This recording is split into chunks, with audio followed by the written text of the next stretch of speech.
Vamos a orar. Señor, en esta tarde pedimos que tú nos ayudes, Señor, a mí a explicar, a expresar, a comunicar, a exponer tu palabra, Señor, conforme a lo que en ella está inscrita, Señor, y a mis hermanos y a mí, Señor, a cada uno de nosotros, Señor, la facultad de no solamente oír, sino también escuchar y entender el mensaje que tú quieres comunicar a nosotros hoy en día. Te lo pedimos en Cristo Jesús, oh Dios. Amén. Puede ocupar su lugar, gracias. Amados,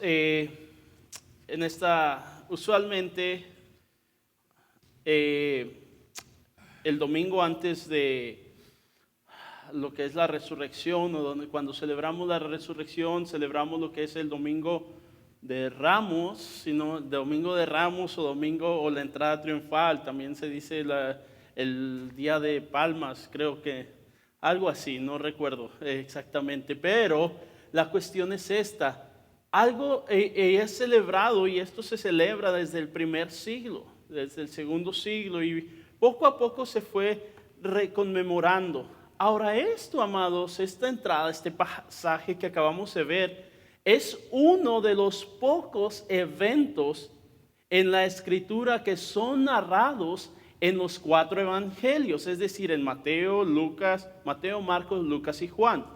Ahora, vamos a estar yendo a estos pasajes tanto en Mateo, Marcos, Lucas y Juan. ¿Por qué? Esto es muy importante. Hay un libro que se llama Cold Case Christianity, creo que ese es el nombre, y es de un detective de aquí de Los Ángeles. Él fue retirado y era un ateo antes de comenzar su estudio, acerca de los evangelios. Pero él hace una importante distinción. ¿Y por qué él vino a ser cristiano? Debido a su exhaustivo estudio de lo que son los 4 evangelios.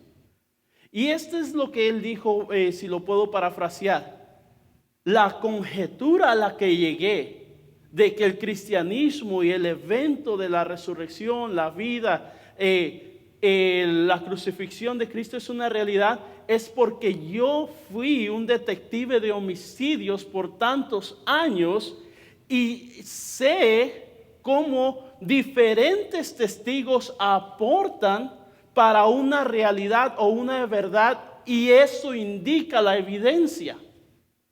Porque vamos a estar viendo en esta tarde los 4 pasajes que nos hablan acerca de la verdad, acerca de la entrada de Cristo a Jerusalén. ¿Saben por qué? Porque cada uno, tanto Mateo, Marcos, Lucas y Juan, nos dan indicios que a lo mejor el otro omitió, o nos lo reafirman para comunicar una realidad que a lo mejor muchas veces pasándolo o solamente leyendo ese pasaje no vamos a agarrar. Pero cuando tú juntas toda la evidencia que tienes de los 4 testigos, algo interesante va a notarse.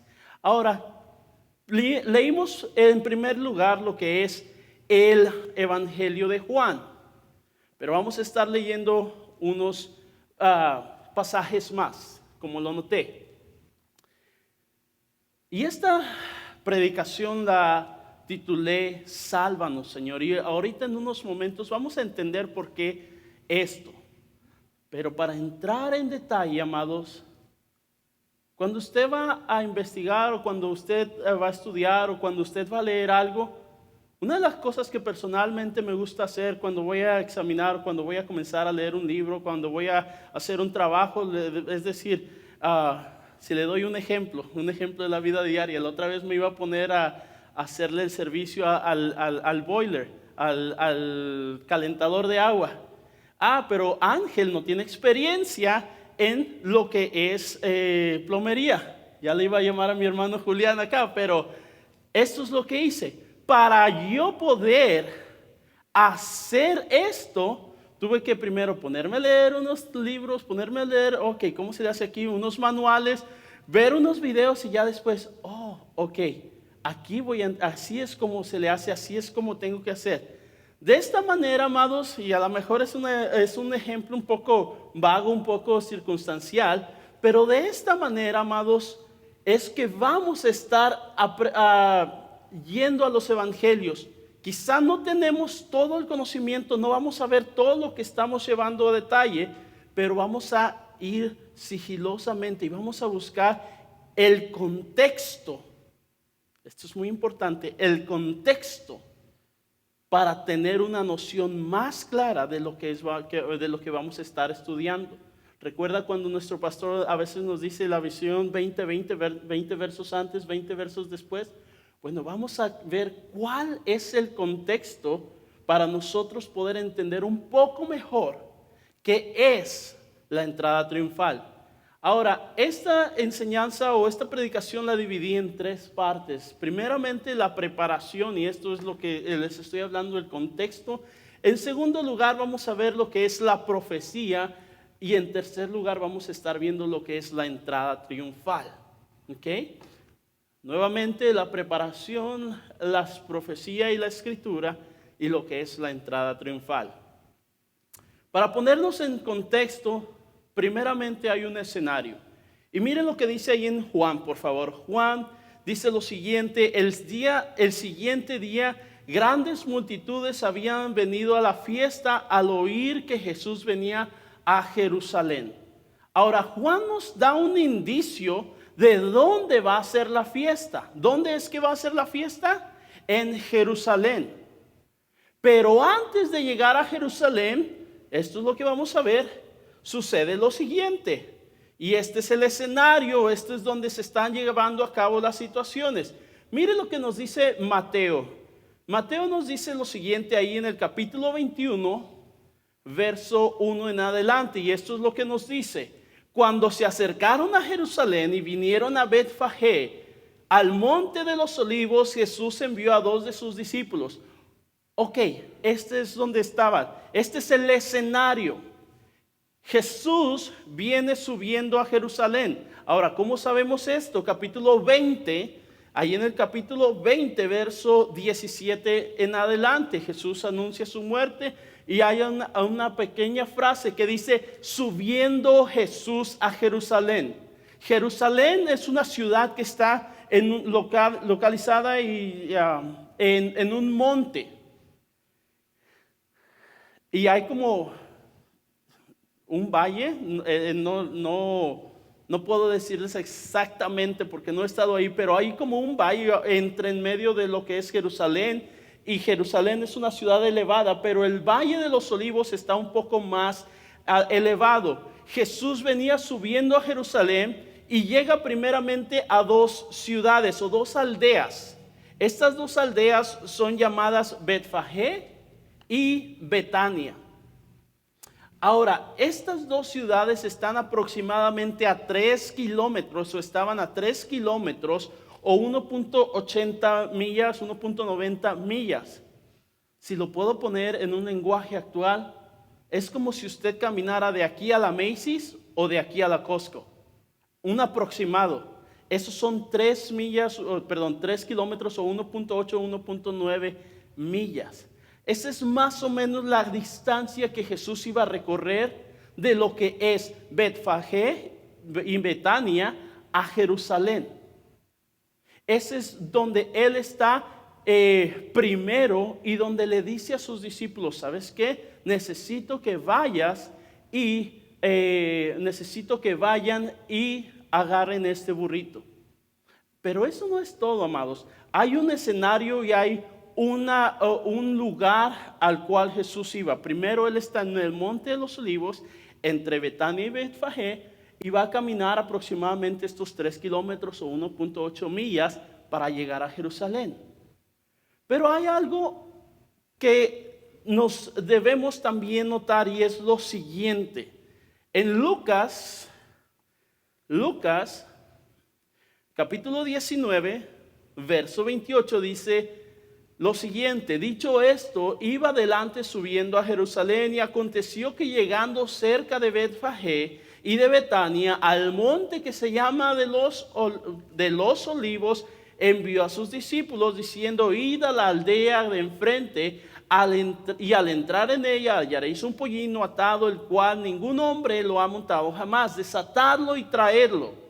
Y si alguien os preguntare por qué por qué lo desatáis, le responderéis porque el Señor lo necesita. Fueron los que habían sido enviados y hallaron como les dijo. Y vaya conmigo al 37, verso 37. Cuando llegaban ya cerca de la bajada del monte de los olivos, recuerden, iban a subir a Jerusalén, pero el monte de los olivos es un poco más alto. Ahora, ¿qué dice ahí? Ellos iban llegando a la bajada del monte de los olivos, para luego nuevamente subir un poco a Jerusalén, no es lo que indica el texto. Cuando llegaban cerca de la bajada del monte de los olivos, toda la multitud de los discípulos gozándose comenzó a alabar a Dios a grandes voces por todas las maravillas que habían visto. Y Juan nos dice también que en el verso 12 nuevamente, el día siguiente, grandes multitudes habían venido a la fiesta. Primeramente tenemos que hay un escenario. Hay un lugar en el cual se está desarrollando esta escena. Jesús viene con sus discípulos y ya vimos en Lucas que hay también más de los que son discípulos de Jesús, no solamente los 12, sino aquellos que lo están siguiendo a través de su ministerio. Pero también en la ciudad de Jerusalén había grandes multitudes. Ahora vamos a ver quiénes son estas multitudes. En primer lugar, tenemos lo que son las multitudes, o Marcos nos dice, permítanme un segundo, esta numerosa multitud estaba conformada por varios grupos, de los que destacan en primer lugar los discípulos de Cristo, los extranjeros, es decir, aquellos judíos que residían en otra parte fuera de Jerusalén, los extranjeros, personas que habían visto resucitar a Lázaro, y los fariseos y otros laicos y religiosos. Pero en primer lugar vamos a ver aquellos que estaban ahí a causa de la fiesta. Mire lo que dice el Evangelio de Juan. El día siguiente, grandes multitudes que habían venido a la fiesta. Grandes multitudes que habían venido a la fiesta.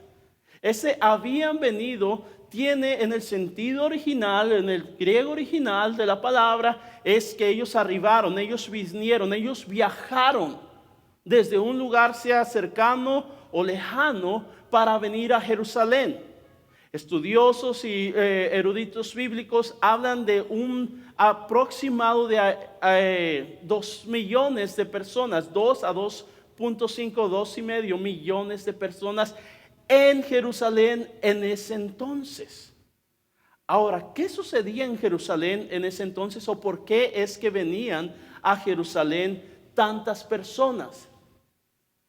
Después de lo que fue,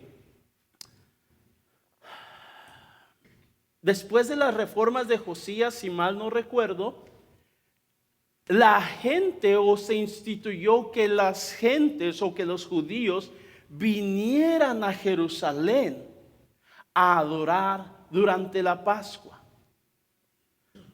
Ahora, ¿qué es la Pascua? Eso es algo muy importante. ¿Qué es la Pascua? ¿O por qué es que había tanta gente, especialmente en este tiempo, por causa de esta festividad?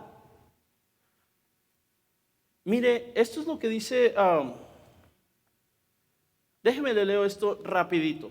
La Pascua, y cito, la primera de las 3 solemnidades anuales en las que todo varón israelita no impedido se debía presentar en el templo. Esto usted lo puede ver en Éxodo 12:43 y Deuteronomio 16:1. Fue instituida en Egipto con el fin de conmemorar el acontecimiento fundamental de la liberación de los israelitas. Con ella se celebraba solamente el hecho de que Dios, que había hecho morir a los primogénitos de la tierra de Egipto, había sin embargo pasado por alto las moradas de Israel, marcadas con la sangre del cordero. Ahora, esto es básicamente o a grandes rasgos. ¿Recuerdan cuando el pueblo de Israel estaba cautivo en Egipto y clamaron por un libertador? Dios les envió a Moisés y Dios le dio igual con Moisés las 10 plagas. Y a través de esto, Dios les dice a Moisés, ¿sabes qué? Diles a los hijos de Israel que yo voy a pasar y voy a quitar la vida del todo primogénito. Y esto es lo que tienen ustedes que hacer. Pongan la sangre, van a matar un cordero y van a poner la sangre en lo que es hoy en día que conocemos como el marco de la casa. Al yo ver la sangre, pasaré esa casa por alto, porque sé que el temor o mi temor está en esta casa. Si lo puedo resumir a grandes rasgos. Amados, Jesús tenía en cuenta todo esto. Jesús conocía todo. Y es por eso que Él, me estoy adelantando, ok. Jesús sabía todas estas situaciones y ahorita lo vamos a ver en lo que son las profecías y las escrituras. Pero a causa de esta celebración, que todo varón que no fuese impedido, probablemente por algún impedimento físico, tenía que atender, y no solamente el varón, sino con su familia, porque es una de las más solemnes conmemoraciones del pueblo judío, que hasta aún hoy en día se celebra, no de igual manera que se hacía en antaño, pero se celebra. Y tiene usted entonces la multitud de todos estos judíos extranjeros. Tiene usted también dentro de todas estas multitudes, mire, ahí en Mateo, por favor. Bueno, antes de Mateo, Marcos. Marcos 11.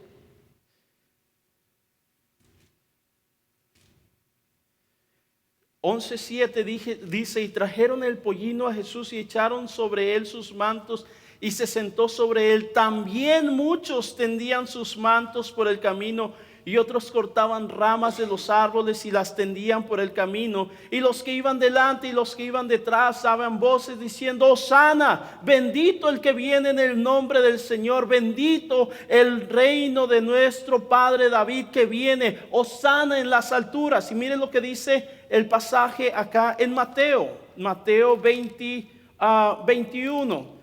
Dice, el 21:6 dice, y los discípulos fueron e hicieron como Jesús mandó y trajeron el asna y el pollino y pusieron sobre ellos los mantos y él se sentó encima.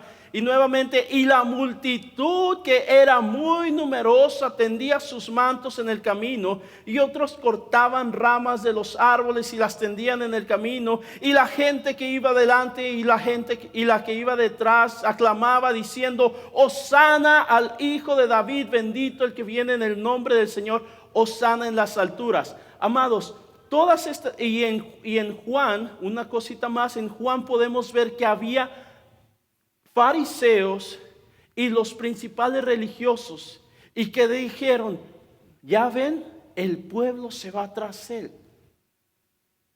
Pero hay una parte, o por qué la gente tendía sus ramas, por qué la gente cortaba hojas o ramas de palma o de árboles o tendía sus mantos, porque había sucedido algo muy interesante.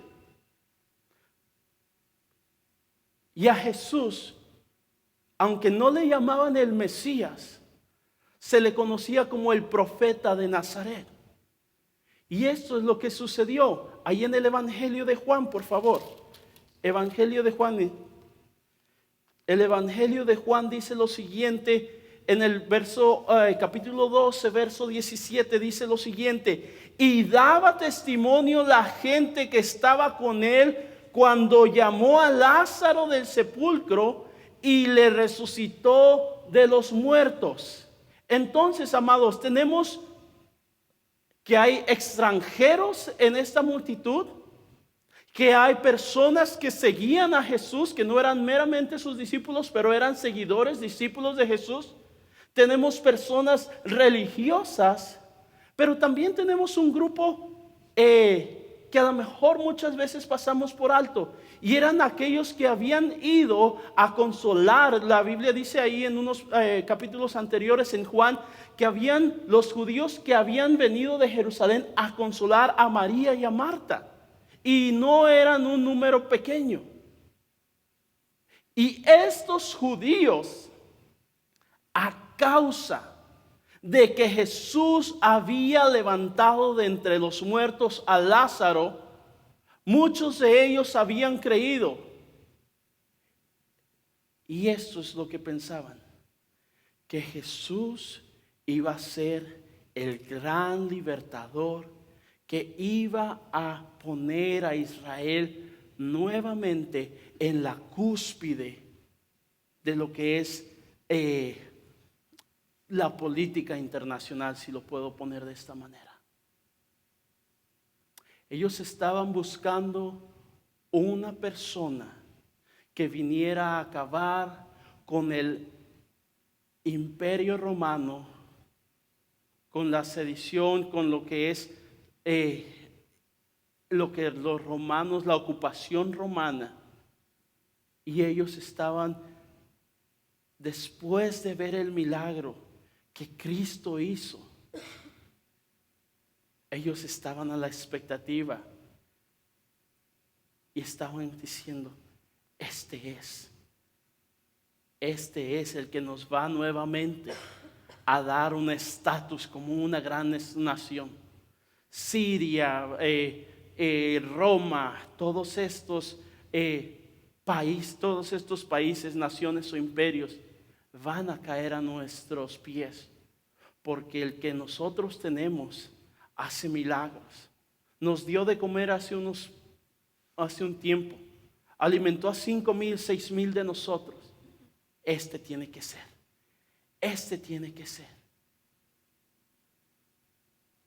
El motivo por el cual muchos en estas multitudes o en esta multitud estaban ahí, no era que veían a Jesús como aquel que iba a salvarlos de su maldad, a salvarlos de su pecado, a cambiar su corazón, a transformar su corazón.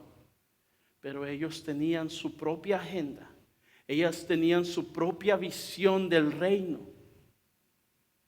Y eso es lo que ellos querían. Entonces, amados, este es el escenario. Hay una gran multitud. Jesús viene caminando hacia Jerusalén.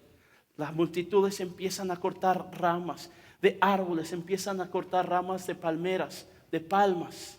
Empiezan a tender sus mantos. Y todos están diciendo, Hosana, Hosana, Hosana al Hijo de David. Ahora hago esta pregunta, amados.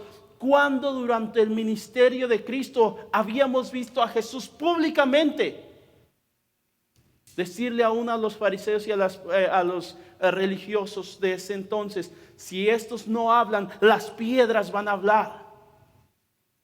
A otros les dijo, ¿no habéis escuchado que lo que dijo el salmista, de la boca de los niños y lo de los que maman, perfeccionaste la alabanza para hacer callar al enemigo y al vengativo? Jesús recibió esta gloria y Jesús dejó que todo este alboroto, si lo puedo decir de esta manera, sucediera. ¿Por qué? Vamos a ver por qué. Ahí en Mateo, por favor. Ahí en Mateo capítulo 20. Mateo capítulo 20. Ahorita vimos el escenario y esta fue la introducción. Disculpen, vamos a tratar de ir Mateo 20, por favor. Mateo 20, 17. Subiendo Jesús a Jerusalén, tomó a sus 12 discípulos aparte en el camino. Esta es una característica de nuestro Señor, que usualmente Él no comentaba, Él no hablaba, Él tenía ese círculo íntimo, esos 12 o los 70 en otra ocasión. Él, cuando hacía un milagro, les decía, sabes que no les digas a nadie, ves y muéstrate al sacerdote, o ves y predícale a los tuyos. Trataba de ocultarlo todo, trataba de tener todo en una forma controlada. Pero aquí es donde viene el epicentro de la vida de Cristo, y es lo siguiente, el 18: he aquí subimos a Jerusalén, y el Hijo del Hombre será entregado a los principales sacerdotes y a los escribas, y le condenarán a muerte y le entregarán a los gentiles para que le escarnezcan, le azoten y le crucifiquen, mas al tercer día resucitará. ¿Por qué Jesús está permitiendo toda esta situación? ¿Por qué vemos que Jesús está dejando a las multitudes que Él aún conoce, que no está su corazón con Él? O las multitudes no están haciéndolo porque lo ven como el Salvador, sino que Él sabe que en una semana ellos van a estar gritando: crucifíquele. ¿Por qué? Porque había un propósito mayor. ¿Por qué Jesús tomó un asnillo o una burrita? Y es aquí donde quiero pasar al siguiente punto. Porque Jesús no estaba ahí para satisfacer las demandas y los deseos de la multitud, sino Él estaba ahí para cumplir lo que de Él estaba escrito y para hacer la voluntad del Padre. Vemos que Él le dijo a sus discípulos: ¿sabes qué? Ves y desata este asno, ves y desata el pollino de esta asna. Y si alguien te pregunta, dile: el Señor lo necesita. Esto lo podemos ver, amados, o por qué Jesús está haciendo esto. Mire, hay una escritura, o ahí en Zacarías 9:9 dice lo siguiente: alégrate mucho, hija de Sión, da voces de júbilo, hija de Jerusalén.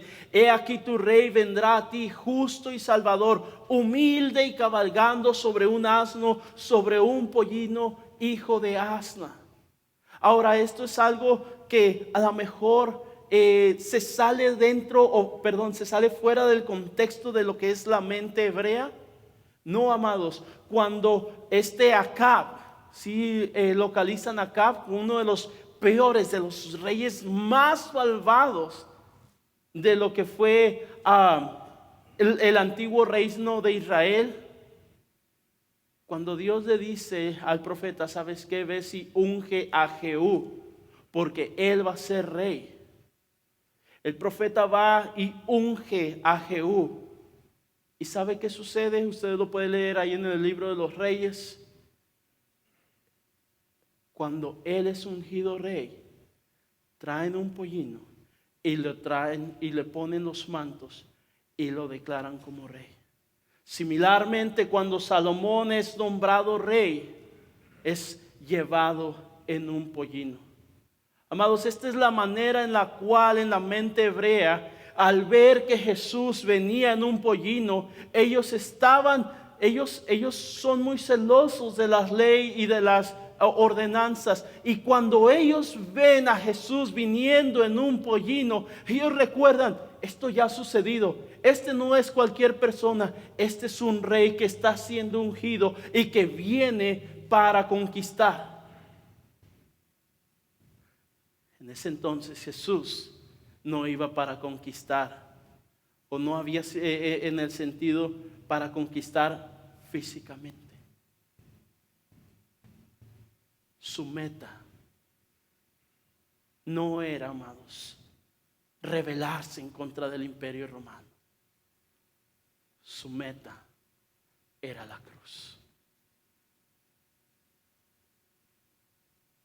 Su meta o su propósito no era decir a todos los que estaban ahí: sí, yo soy el rey, sí, vamos a deshacernos de los romanos, de los egipcios, de los sirios o asirios, de cualquiera que esté rodeándonos, y vamos a dominar el mundo.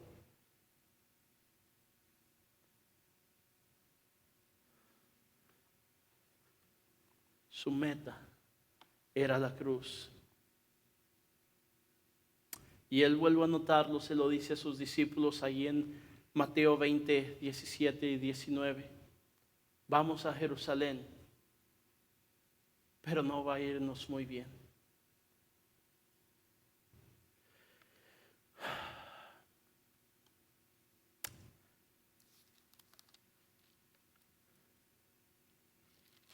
Marcos, por favor. Marcos, Evangelio de Marcos 11. Una nota más. ¿Por qué los judíos reaccionaron de esta manera cuando vieron también a Jesús que venía en el pollino? ¿Y por qué tiraron o por qué arrojaban hojas o ramas de palmeras a sus pies cuando él iba pasando? Esto de las ramas de palmeras, amados, hay otra fiesta. Usted lo puede ver tanto en Éxodo como en Deuteronomio y Levítico. La fiesta de los tabernáculos. Usualmente la fiesta de los tabernáculos ellos utilizan palmeras, y algunos tanto eruditos bíblicos o historiadores han puesto argumentos que nosotros vemos la entrada triunfal diferente, y la entrada triunfal no fue el día antes de Pascua, sino fue diferente. Estos son aspectos técnicos que no debemos, ¿cómo se dice? Poner énfasis, no. Pero hay una historia detrás de esto. ¿Qué sucedió? ¿O qué sucedía? Bueno, los selenios, si lo puedo traducir, es traducido, espero traducirlo de esta manera, los selenios habían, seleucidas o selúcidas, habían ocupado el reino de Israel unos 2 siglos antes de que Cristo viniera. Y en medio de todo esto surgió un hombre que se llamaba Matías. Matías o Matías se rebeló para retomar el templo, para quitar la opresión a la cual estaban siendo sujetos todos ellos. Y no solamente él, después su hijo Judas Macabeo, y por último Simón Macabeo. No sé si han escuchado los Macabeos. Ellos libraron a Jerusalén de la opresión de los seleucidos. Espero no estar inventando, disculpen si invento pero es un grupo, es un imperio que tenía en opresión o que tenía bajo su dominio a los israelitas. Y cuando Simón Macabeo venía entrando después de la derrota de los enemigos a Jerusalén, esto es lo que sucedió.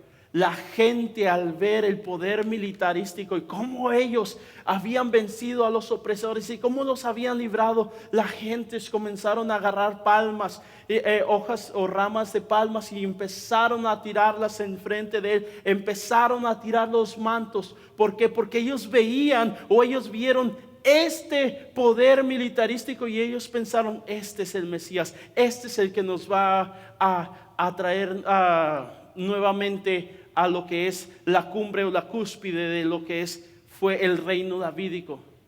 Lamentablemente ni Matías, ni Judas, ni Simón Macabeos pudieron llevar nuevamente a Israel a la cúspide. Pero unos 2 siglos después viene un hombre nazareno y empieza toda la multitud a ver a aquellos que venían con él. Y empiezan a gritar: Hosana, Hosana, bendito el que viene en el nombre del Señor. Y vuelven a notar, esto es muy importante, que para nosotros muchas veces nuestra mente occidental no alcanza a capturarlo. Pero ellos, en su pensamiento hebreo, ellos relacionaron no solamente cuando Salomón había sido puesto en un pollino, cuando Jehú había descendido como rey ahora sobre un asnillo, pero también recordaron eso, lo que ahora conocemos como el Hanukkah, la liberación de los judíos de la opresión de este pueblo. Y recordaron a Judas Macabeo, a Matías y a Simón. ¿Y cuál fue su reacción? Ellos hicieron lo mismo que aquellas multitudes cuando estos grandes generales militares volvían de la derrota de los enemigos. Lo mismo hicieron con Cristo. Vuelvo a notarlo, ese no era el propósito, ese no era el punto, ese no era la meta final de nuestro Señor. La meta final de nuestro Señor era el Gólgota. La meta final de nuestro Señor era la cruz. La meta final no era liberarnos o liberarlos a ellos de una opresión física. La meta final era volver a restablecer aquello que un día se perdió en Edén. La meta final, amados, no era en un aspecto visible o en un aspecto terrenal. La meta final era que usted y yo, que esos judíos que estaban ahí, tanto prosélitos como extranjeros, como los que le seguían, como aquellos que no lo querían, un día pudieran nuevamente allegarse a Dios. En el año 586 antes de Cristo aproximadamente, si mal no recuerdo, el profeta Ezequiel está en Babilonia y tiene una visión. Y en esta visión él está viendo el templo, y usted lo puede leer ahí en el libro de Ezequiel. Él está viendo el templo y de repente ve como la gloria de Dios sube y se va hacia el este. Israel fue juzgada porque ellos dejaron a Dios. Porque ellos sabían, tenían la ley y los profetas, porque ellos conocían a Dios, sabían de Dios, pero dejaron a su Dios. El Señor les dice a través del profeta Isaías, a través de Jeremías: ¿sabes qué? Va a venir un reino muy grande y te va a llevar cautivo, porque has dejado al Señor tu Dios. Y esto es lo que está viendo el profeta Ezequiel. Y ve como la nube, ¿recuerdan esa nube a veces que se representa la gloria de Dios? Sube del templo, amados, y se va. Y se va hacia el lado oeste. Y la gloria de Dios dejó a la nación de Israel. Por aproximadamente 400 años no hubo una comunicación. Hasta que un día un hombre que parecía un vagabundo, que comía langostas y miel silvestre, empezó a llamarlos al arrepentimiento porque les decía: viene uno detrás de mí, del cual no soy digno de desatar la correa de su calzado. Después de que ese hombre comenzó a predicar, vino uno en el cual o sobre el cual descendió el Espíritu Santo, y no solamente vino sobre él, sino reposó en él.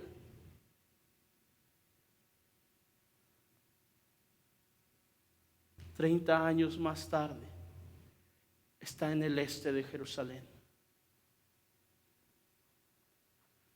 Y quiero que recordemos esto: el propósito final de nuestro Señor no era agradar a usted o a mí, o bueno, en ese caso a las multitudes. Él venía a hacer la voluntad de su Padre. La gloria de Dios se había apartado por causa del pueblo de Israel. Pero hay algo muy importante que el profeta Isaías profetizó, valga la redundancia, años atrás. Y es esto: que una virgen concebirá y dará a luz un hijo, y llamará su nombre Emmanuel, Dios con nosotros. El monte de los Olivos está al este de lo que es Jerusalén, o eso es lo que, de acuerdo a la geografía. Y Jesús, aquel sobre quien reposó el Espíritu de Dios, aquel sobre quien Dios ungió, aquel sobre quien el Padre dijo: este es mi Hijo amado, en él tengo complacencia, comenzó a andar en un burrito y entró como rey, y entró a Jerusalén yendo en ese burrito cumpliendo y diciéndoles a todos, llamando la atención de las multitudes, llamando la atención de los religiosos y diciendo lo siguiente: lo que el hombre, o básicamente esto, lo que para el hombre es imposible, porque el hombre por sus propios medios no podía llegarse a Dios, para Dios es posible. Y aquella gloria que una vez se había ido, estaba volviendo nuevamente. ¿Cómo lo vemos? Mire lo que dice al final ahí en Juan.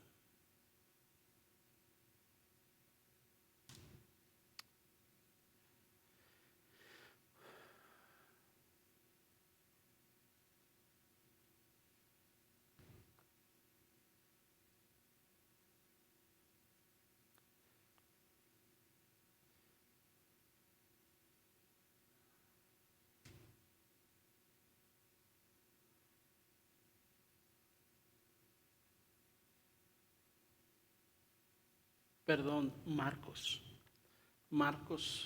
11:11. Mire lo que dice, y quiero que tenga esto en mente. En el año 586, la gloria de Dios se fue. En el año 30, posiblemente, Cristo está entrando en Jerusalén. Marcos 11:11 dice: y entró Jesús en Jerusalén y en el templo. Y habiendo mirado alrededor todas las cosas, como ya anochecía, se fue a Betania con los 12. ¿Qué fue todo esto? ¿Qué sucedió? Amados, cada una de las escrituras, una de las partes más confiables o una de las cosas por las cuales podemos evaluar el cristianismo y saber que es una gran realidad, es por el número de las profecías que son cumplidas, no solamente en la Biblia, sino en la persona de Cristo. Cada una de las profecías habladas acerca de Él fueron cumplidas. Cada una de las situaciones en las cuales el hombre creó una barrera, se distanció de Dios, ¿sabe qué? A través del Cordero fue restablecida, para que el apóstol después diga: Cristo, nuestra Pascua, ya fue crucificada. Y para que también se nos diga en la Escritura: en Él las promesas son sí y amén. La validación de Dios, vuelvo a notarlo, notando que Cristo era el Mesías, notando que Él, o diciendo que Él era el ungido, es que Él le levantó de los muertos. Termino con esto, amados.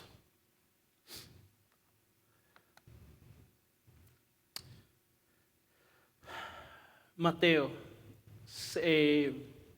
21:6 dice de la siguiente manera: y los discípulos fueron e hicieron como les mandó, y trajeron el asna y el pollino y pusieron sobre ellos sus mantos, y él se sentó encima. La multitud que era muy numerosa tendía sus mantos en el camino, y otros cortaban ramas de los árboles y las tendían en el camino, y la gente que iba delante y la que iba detrás aclamaba diciendo: Hosana al Hijo de David, bendito el que viene en el nombre del Señor, Hosana en las alturas. Cuando entró él en Jerusalén, toda la ciudad se conmovió diciendo: ¿quién es este? Y la gente decía, mire lo que decía: este es Jesús, el profeta de Nazaret de Galilea. ¿Quién era? ¿Era él el Mesías? Las multitudes le reconocieron como el Mesías. Tristemente, no. ¿Quién es este? Es es un profeta más. Es alguien más. ¿Qué aplicación podemos tener hoy en día? ¿O qué aplicación podemos tener? Amados, estamos en una iglesia. Si gustan ir pasando. Estamos en una iglesia, estamos en un mundo, amados, que está, decimos allá voy a decirlo así, en mi rancho, está patas para arriba. Está todo volteado. Vemos grandes cantidades de gente. La última, creo que fue Gallup, una de las últimas encuestas hechas en los Estados Unidos es que el cristianismo está en un decremento y el ateísmo y el agnosticismo, es decir, de aquellos que no saben que hay un Dios o no creen que hay un Dios, está en aumento. Sin embargo, amados, dentro de la iglesia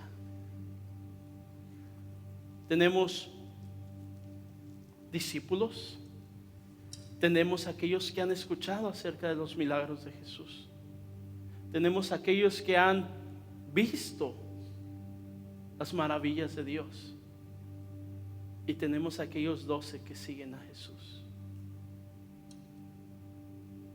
El Señor lo refirió con una parábola diciendo acerca de que la semilla es tirada en diferentes lugares, en el camino, entre cardos y espinas, en lugares pedregosos y en tierra buena. Si lo podemos matemáticamente, aproximadamente solamente un 25% de los que se dicen o los que nos decimos ser cristianos estamos caminando en el redil o están caminando en el redil. Nuestro Señor dijo: la puerta que conduce a la perdición es ancha y el camino es ancho. Sin embargo, el camino y la puerta que conduce a la vida es angosto, es pequeño y solamente pocos se salvan. Hoy en día, amados, y no soy profeta, ni tengo don de profecía, pero escúcheme bien, la iglesia del Señor va a ser limpiada. Todo esto que está sucediendo hoy en día, toda esta depravación, tiene un fin, tiene un propósito. ¿Cómo sabemos que lo que estamos haciendo, lo que estamos produciendo es algo que va a perdurar? El apóstol nos habla en Corintios que tenemos que ser pasados por fuego. Y aquel metal precioso, oro, plata, bronce, va a perdurar. Pero si tu casa o si donde tú estás construyendo tu vida espiritual, si tú simple y sencillamente o si yo soy simple y sencillamente uno de aquellos discípulos, uno de aquellos que escucharon, uno de aquellos extranjeros que vinieron y han escuchado que wow, este es un profeta y está haciendo grandes cosas, pero mi corazón todavía está alejado, si mi fundación es en hojarascas y madera, cuando venga la prueba, amados, se va a quemar. La mayoría de los discípulos, cuando estaban ahí arrestando a Jesús, corrieron. Pero el Señor oró por los 12, porque esos 12 iban a transformar el mundo. Las multitudes que decían: qué milagro, este hombre resucita muertos, después estaban diciendo: crucifícale, danos a Barrabás, crucifícale. Amado, este mensaje es un llamado a que examinemos nuestra vida, a que veamos dónde está nuestra vida espiritual.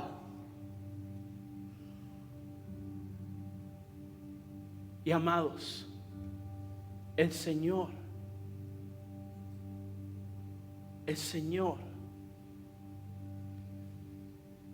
volvió a establecer el camino que en Edén se perdió.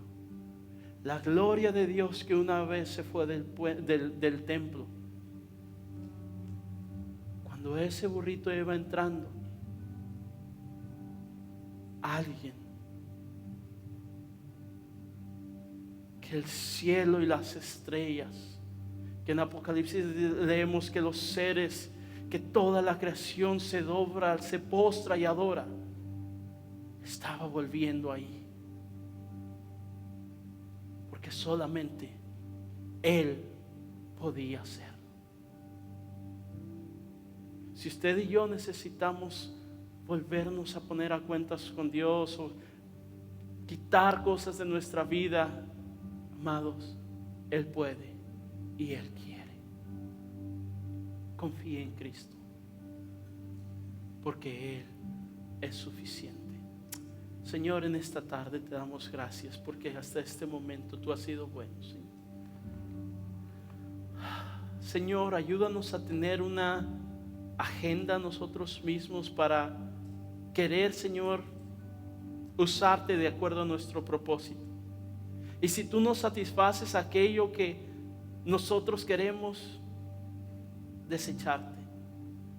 Señor, quita ese pensamiento de nuestra cabeza, de nuestro corazón. Señor, vemos que esto sucedió en la gran mayoría de la multitud que estaba ahí, clamando, Hosana, diciendo, sálvanos. Pero solamente una pequeña parte, un pequeño remanente perduró y siguió hasta lo último. Señor, que no importa el contexto, Señor, de donde estemos, que podamos honrarte con nuestra vida, con nuestro ser. Y Señor, ayúdanos a creer en la Escritura tal cual y tú lo hiciste y viniste a cumplirla. En nosotros solos no podemos, pero en ti, Señor, todo lo podemos. Te doy gracias y te pido que nos ayudes en Cristo Jesús. Amén. Dios les bendiga, hermanos.